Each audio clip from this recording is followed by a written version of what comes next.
Cada vez queda más claro quién es quién en la Argentina, cuando Clarín comparaba a los centros de torturas con un spa.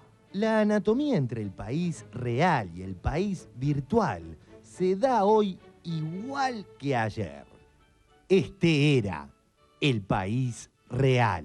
Cada uno de los campos de detención clandestina de la dictadura tuvo sus rasgos específicos. Pero la ESMA constituye un símbolo del horror argentino. Allí, miles de hombres y mujeres fueron sometidos a tratos inhumanos y luego asesinados. Durante mi permanencia en la Escuela de Mecánica, pude apreciar que lo que existía allí no era un centro de recuperación, como ellos lo llamaban. Ver gente torturada, tirada en el piso en medio de roedores, en condiciones terribles. Y estaba los pechos completamente con hematomas, pero inmensos. Había uno que estaba supurando. Fue con un soplete y con los cigarrillos. La tortura había consistido en sumergirlo en forma de lo que ellos llamaban submarino, en agua caliente. Después de que la piel se le había caído, lo sumergieron en un inodoro. Me pusieron agujas en los pezones y pasaban la picana. Yo estaba dando de mamar, tenía un bebé de 5 meses, así que sentía que me chorreaba la leche y me la chupaban. Me pusieron un caño en la vagina y en el ano y pasaban picana. Entonces la sensación es de que todos los órganos se te paran. Tuve una hija sana, inteligente y hermosa. La detuvieron y me devolvieron un montón de huesos. Nada más. Y este era el país virtual de Clarín. Clarín, Buenos Aires, jueves 1 de diciembre de 1977. Diálogo con extremistas que se entregaron voluntariamente. La ardua recuperación. Invitado por el comando en jefe del ejército, un grupo de periodistas pudo apreciar en la víspera cómo viven en la actualidad ex integrantes de células subversivas que se presentaron espontáneamente a las autoridades militares. Los hombres de prensa observaron las instalaciones donde se encuentran alojados e incluso pudieron dialogar con algunos jóvenes. Los hombres de prensa invitados por el comando en jefe del ejército pudieron apreciar lo que se calificó como experiencia única en los países que luchan contra la subversión, destinada a hacer posible que quienes se equivocaron puedan rehacer sus vidas. El ambiente. Todo está amueblado con sobriedad y buen gusto. La decoración es en colores claros con cuadros en las paredes, sin que nada evoque la cárcel. Pude apreciar que lo que existía allí no era un centro de recuperación, como ellos lo llamaban. Ver gente torturada, tirada en el piso en medio de roedores, en condiciones terribles. Todo está amueblado. En un dormitorio compartido por 2 reclusas con sus hijos, un bebé de unos 8 meses recibe con curiosidad a los periodistas desde su cuna.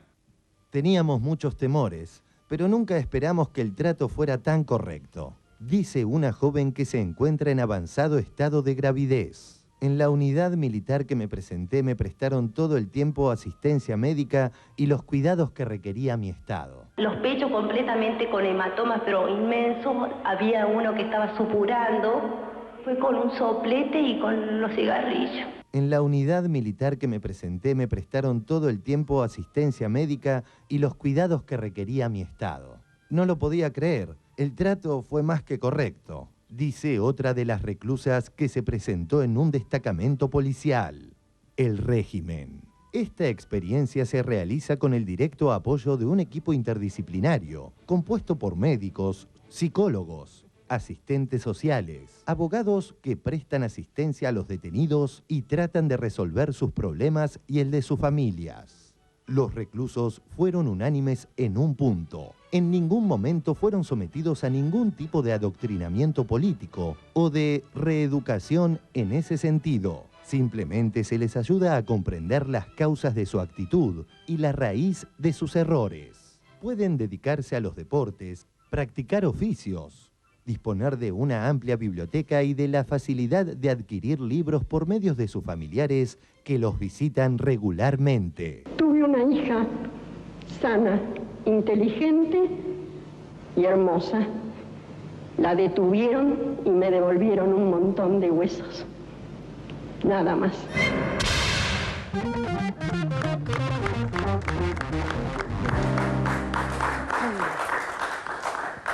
Bayer, cuando usted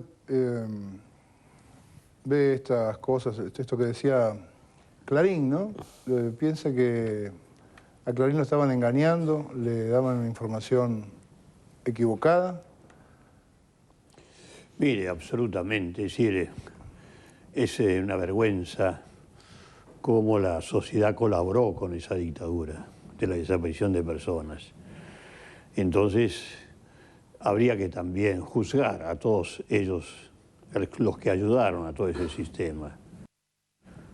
Los órganos de difusión, los órganos de prensa, los periodistas que escribieron esas cosas, la justicia que aceptó todo eso y que se cayó la boca. Acá no se tomó absolutamente ninguna medida. Los jueces de la dictadura o que actuaron durante la dictadura siguieron después actuando en la democracia. No se los juzgó, pero todavía hay tiempo de hacerlo. Los políticos que se callaron la boca. Pero esto lo dice toda esta crónica del diario Clarín. ¿Y por qué la democracia siguió permitiendo a los medios que habían hecho toda esa difusión tan macabra, porque es realmente macabra, es un disparate, ¿no? Es decir, sabiendo lo que ocurría en la ESMA, es decir, escribir esa especie de paraíso. Sí, todos sabíamos lo que ocurría. Nosotros desde el exilio recibíamos en el exilio todas las comunicaciones de cómo eran esas cosas. Y entonces, ¿qué es lo que hizo la democracia? A esos diarios no se los tocó. Esa ley de medios que hizo la dictadura siguió ¿durante cuánto? Durante casi 30 años en democracia. Por fin ahora se ha tomado una medida. ¿Y qué hicieron todos esos políticos, esos diputados, esos senadores en los gobiernos post-dictadura?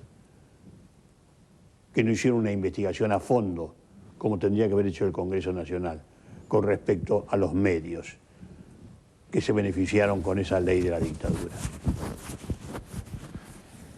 Bueno, pasa que se suponía Yo tengo el ejemplo, perdón, tengo el ejemplo de Alemania, donde realmente se juzgó toda esa parte, cómo fue posible los crímenes del nazismo, ¿no? Y también, entonces, a los colaboradores civiles, no solamente a los militares se juzgó, o a los que estaban en los campos, a los guardianes de los campos de concentración, sino también a todos los civiles que colaboraron con los militares, con los que tenían poder militar y poder de represión. Acá no se los tocó a los civiles. Ducrot, cuando ves esto... Produce escalofrío. El informe que ustedes pusieron en pantalla produce escalofrío. La pregunta es si el escalofrío es un punto de partida para el análisis. Y yo creo que sí, que el escalofrío a veces invita al análisis, ¿no? Yo comparto lo que dice Osvaldo. Sin embargo, creo que el recorrido político de la recuperación democrática en la Argentina se sometió a las condiciones históricas y a las correlaciones de fuerza, y hoy nosotros vimos en la Argentina un proceso en el cual es inédito en la historia latinoamericana en tanto y en cuanto proceso de revisión en base al derecho, y la prueba está que por una gran movilización social de años y por una gran decisión y coraje político de la Presidenta de la República, hoy está abierta la posibilidad inmediata de que la justicia intervenga sobre los responsables de ese informe. No cabe duda que el grupo Clarín, el diario Clarín en aquel entonces sabía perfectamente, digamos, operó como encubridor. Yo me preguntaba, ¿qué sentido tiene? Esto podría no haber salido. ¿Por qué sentido tiene esta... bueno, había que devolver los favores que le permitieron al grupo Clarín, a Manieto, al señor Mitre y a los dueños de La Razón apropiarse mediante crímenes de lesa humanidad, aparentemente, la justicia tendrá la última palabra, del monopolio de la producción del insumo básico para la prensa escrita e impresa en nuestro país. Bueno, había que devolver esos favores y además se consustanciaba. Esto es un invento que tiene antecedentes internacionales. Allá Henry Kissinger decía cuando finalizaba la guerra de Vietnam que nunca más íbamos a perder una guerra por culpa de los medios de comunicación. Henry Kissinger decía que las fuerzas estadounidenses no perdieron en Vietnam en términos políticos o militares, sino que perdieron porque no controlaron los medios. Y lo han logrado. Cuando en el 94 Estados Unidos desembarca